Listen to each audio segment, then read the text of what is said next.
TDMda muhim narsa bu zalyot. Agar zalyotingiz bo'lmasa, siz shunchaki mag'lub bo'lasiz. Hozir esa zalyotni to'g'irlashni va mana bunday otishni o'rganamiz.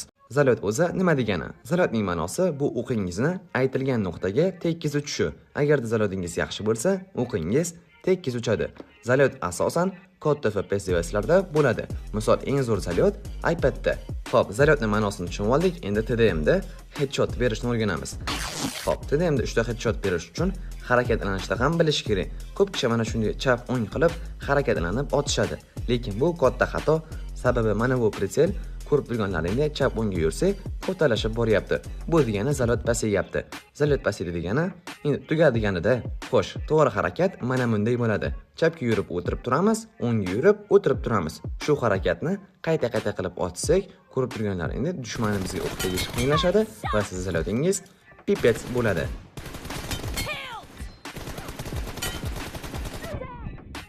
TDMda любое время mana bunday pik janglar bo'lib turadi, lekin ko'p kishi qanday qilib to'g'ri pik qilishni bilmaydi. Hozir esa qanday pik qilishni o'rganamiz. Xo'p, birinchi o'rinda dushmanda qattaligini aniq infosini to'plab olamiz va kalla yeganda bosamiz va kallamizni chiqarib sirasi o'tirishni bosamiz.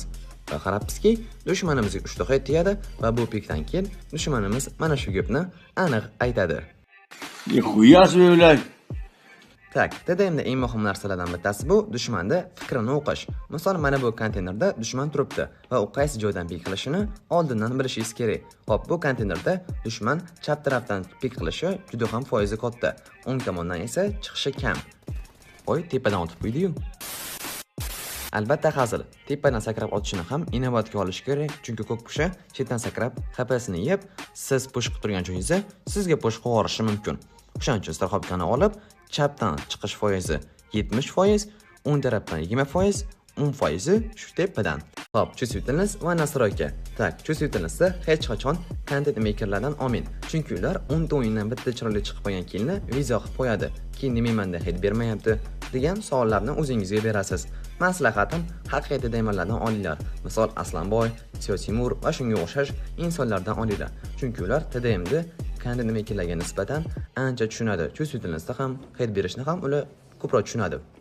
Xo'p, nastroykada ko'p kishi mana shu iPad versiyani 90 qilib katta xato qilishadi. Bu juda ham katta xato, chunki 90 qilib qo'ysangiz TDMda headshot berish kamayib boradi. Maslahatim 80 qilib qo'yinglar, chunki 80 da hit berish oson. Erangil boshlashdan oldin o'zlaringiz to'g'rilab olasizlar. TDMda esa 80 qilib olishni maslahat beraman. Juda ham ko'p kishi mana shu odamlar yoniga kelib trenirovka qilib otadi, lekin bu befoyda, chunki dushman hech qachon sizga turib bermaydi, bitta joyda turib bermaydi. Maslahatim mana shu poligonga kelamiz. Men qanday qilib videoda to'g'irlagan bo'lsam, nastroykalarni xuddi shunaqa to'g'irlaysiz, olasiz o'ziga qulayini to'g'irlab olishingiz mumkin. Shu joyda maslahatim trenirovka qilinglar, chunki bu yerda tez qimillash, sekin qimillash hamma narsasi bor.